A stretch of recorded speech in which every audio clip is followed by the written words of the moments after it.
या hello friend, welcome to C Y method. So जो आज हम बात करेंगे वो बात करेंगे कि एसबीआई पीओ प्री के एग्ज़ाम में हमें किन किन बातों का ध्यान रखना चाहिए। जैसे कि आपको पता है कि ये 4 जनवरी 2021 कल से शुरू हो रहा है, तो मैं आपको मैं one by one her point discuss करूँगा कि आपको हर सेक्शन में किन किन बातों का ध्यान रखना चाहिए। अगर आपका कोई सेक्शन वीक है या स्ट्रॉन्ग है तो आपको किस स्ट्रेटजी से है ना एग्ज़ाम में आपको अटैम्प्ट करनी चाहिए। तो देखिए, पहले तो मैं आपको कह दूं कि अगर आपने चैनल को सब्सक्राइब नहीं किया है तो चैनल को सब्सक्राइब करिए ताकि जितनी भी लेटेस्ट अपडेट्स एग्ज़ाम के रिगार्डिंग वो आप तक पहुंचती रहे। सो अब हम डिस्कस करते हैं, हर सेक्शन में डिस्कस करेंगे कि इंग्लिश में क्या होना चाहिए, क्वांट में और रीजनिंग में। इंग्लिश की अगर मैं बात करूँ, देखिए इंग्लिश बहुत से जो मेरे साथियों की इंग्लिश जो है स्ट्रॉन्ग नहीं होगी। ये अक्सर देखने को मिलता है कि इंग्लिश जो है इतनी स्ट्रॉन्ग नहीं होती अगर हम क्वांट और रीजनिंग के मुकाबले बात करें। तो इंग्लिश कुछ एक्सेप्शन केस होते हैं जिनकी इंग्लिश बढ़िया होती है, वो चाहे पीयू का एग्ज़ाम हो चाहे क्लर्क का। क्लर्क में 30 आउट ऑफ 27, 28, 29 तक लाते हैं और पीओ में 30 आउट ऑफ 25, 24 इतने आते हैं, तो वो एक्सेप्शन केस है। तो जो नॉर्मल हैं, जिनके जो है इंग्लिश में जो है स्कोर नहीं कर पाते हैं ज़्यादा, तो उनको किन बातों का ध्यान रखना चाहिए। फर्स्ट बात कि आरसी आखिर में, मेरी इस बात का ध्यान रखना एग्ज़ाम में कि आरसी आखिर में ऐसा ना हो कि पहली 2 लाइन एग्जामिनर ने भी है ना खेल खेला होता है कि आपको 2-3 लाइनें बहुत इजी दी होती है कि आपको ना किसी भी स्टूडेंट को वो समझ आएंगे और आपको ऐसा लगेगा ये आरसी तो बहुत इजी है पढ़ने में। तो पहली 2-3 लाइनों से जज नहीं करना है आपको, ठीक है। आपको जो है पूरा सोच कर जाना है कि ये आरसी जो है एंड में ही करना है, आखिर में ही करना है, चाहे वो ईजी हो चाहे वो डिफ़िकल्ट हो चाहे मॉडरेट। ऐसा तो है नहीं है ना कि स्टोरी बेस्ड रहेगा। एसबीआई पीओ का एग्ज़ाम है, जेन्युइन सी बात है कि स्टोरी बेस्ड थोड़ी देखने को मिलेगा। अगर स्टोरी होती उसे हम ईजी कह सकते हैं। चाहे स्टोरी के अलावा कोई भी आरसी हो वो हमेशा आखिर में ही अटैम्प्ट करना चाहिए, चाहे वो क्लर्क का एग्ज़ाम हो चाहे पीओ का एग्ज़ाम हो। उसके पहले सबसे पहले आपको जो है ना वन लाइनर क्वेश्चन अटैम्प्ट करने हैं, पूरा टाइम देना है उस पर। कोई बात नहीं, आरसी के लिए टाइम बचे या ना बचे, आपको एक्यूरेसी पे ध्यान रखना है। यानी नंबर ऑफ अटैम्प्ट्स मैटर नहीं करते, एक्यूरेसी मैटर करती है। तो वन लाइनर क्वेश्चन करना है, फिलर्स वगैरह एरर वगैरह पूरा ध्यान से करना है, चाहे टाइम जितना लगे। स्वैप वाले हो गए क्वेश्चन, तो ये सारे जो क्वेश्चन है वन लाइनर क्वेश्चन है। जितना भी टाइम दीजिए, लेकिन आपको लगे, आपको जो है ना फील हो कि ये जो क्वेश्चन पे मैंने टिक लगाई ये बिल्कुल सही है। चाहे आप 12 करिए, 15 करिए, 16 करिए, 17 करिए, ठीक है। तो जितने भी करिए आपको पता हो, क्योंकि आपको खुद पता होता है कि कितने मैंने जो है तुक्का मारे हैं, तो कितने मैंने, क्योंकि हमें खुद पता लग जाता है कि हमारी कितनी सही है। तो वन लाइनर करना है, उसके बाद रीअरेंजमेंट पे मूव करना है। क्लोज टेस्ट भी ऐसा होता है कि फिलर, उसके बाद लाइंस को पढ़ना है। क्लोज टेस्ट भी आपको बाद में करना है, रीअरेंजमेंट ऑफ सेंटेंस आता है उसको बाद में करना है वन लाइनर के बाद। फिर आपको आरसी पे मूव करना है। आरसी के वोकैब के क्वेश्चन आप पहले कर सकते हैं। वोकैब के क्वेश्चन देखिए 2-3 जो आते हैं, अगर आपको जो लग रहे हैं आपको उसकी लाइन्स को पढ़ सकते हैं आप, जहाँ पे वोकैब, क्योंकि वो होल्ड करके दिया होता है, हाईलाइट करके दिखा, तो लाइन को आगे पीछे वाली लाइन को पढ़ सकते हैं, आपको समझ आ जाता है। अगर आता है तो उसको अटेम्प्ट करिए, 2-3 मार्क्स हो गए इसमें आरसी में। तो इस तरह से आपको इंग्लिश सेक्शन जो है करना है। अब मैं क्वांट सेक्शन की बात करूँगा। क्वांट में आपको पैटर्न पता होता है, क्या पैटर्न आएगा। 3 डीआई देखने को मिल सकती है, 2 डीआई नॉर्मल, एक पाई चार्ट, एक लाइन ग्राफ, उसके बाद एक केस लेटर। ये केस लेटर वो नॉर्मल भी हो सकती है, वेन डायग्राम भी हो सकती है।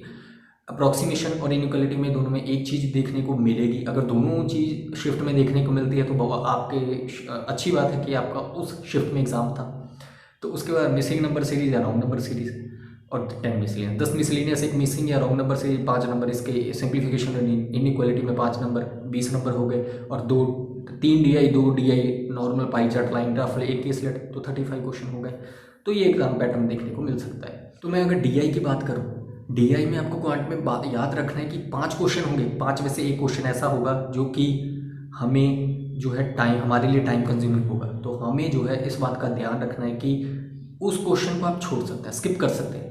चाहे आपको डीआई अच्छे से समझ आ गई, बहुत एक क्वेश्चन ऐसा होगा जो कि 3-4 लाइन में दिया होगा वहाँ क्वेश्चन, और उसमें ऐसे कहा इसको अगर हम 20% बढ़ा दें, फिर 20% बढ़ाकर फिर मेल फीमेल कर दें, ऐसे करके फिर आगे और डाटा दिया हुआ है, उसमें से फिर जो है 20% ने पार्टिसिपेट नहीं किया। मैं एग्जांपल दे रहा हूँ। तो इस तरह से कितना जो है ना ये 2 क्वेश्चन बन जाते हैं। तो इस टाइप के क्वेश्चन को 5 क्वेश्चन आएंगे डीआई के, एक क्वेश्चन ऐसा होगा हर डीआई में जो कि टाइम कंज्यूम होगा, आप स्किप कर सकते हैं। आप स्किप कर सकते हैं, आप ऐसा नहीं, आप बाद में कर लेना, कोई बात नहीं।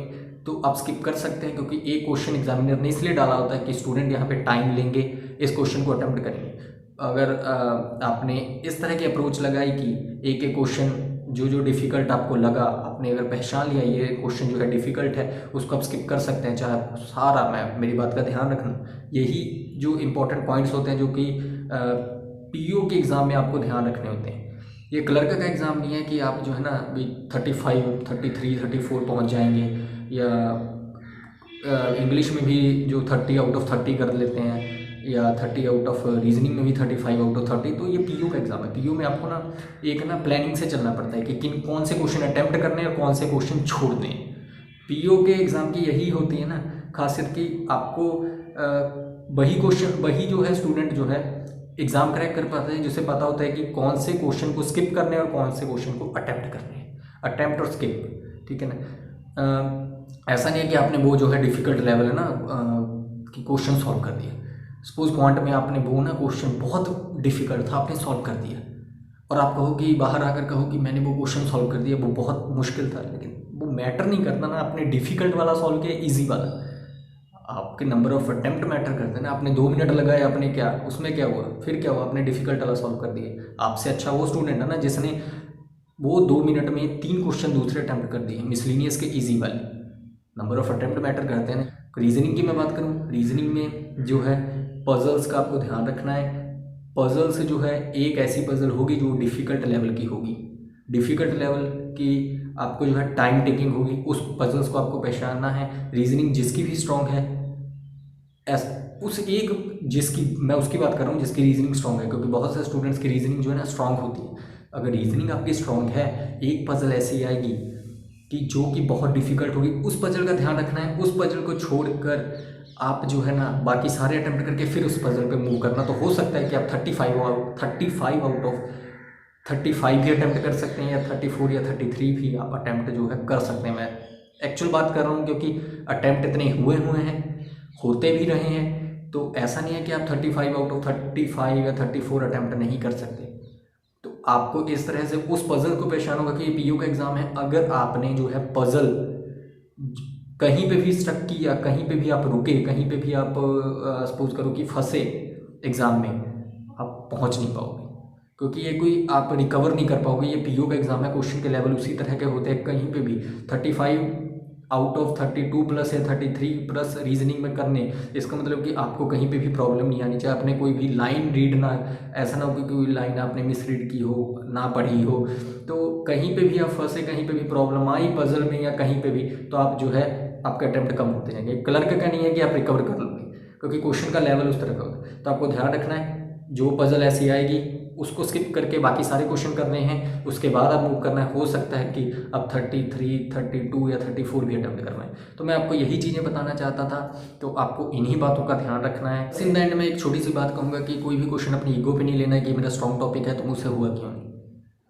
नहीं हो रहा, थोड़ा टाइम लगा, नहीं हो रहा, स्किप करिए। इस बात का ध्यान रखना है। बहुत सी बातें आपको जो है ध्यान में रखकर चलनी होगी एग्ज़ाम के टाइम में। ऐसा ना हो कि जब एग्ज़ाम हॉल से आप बाहर निकले तो आप कहे कि एक्सक्यूज़ ना निकले ना, क्योंकि आपको पता होता है कि मेरा एग्ज़ाम क्लियर होगा कि नहीं।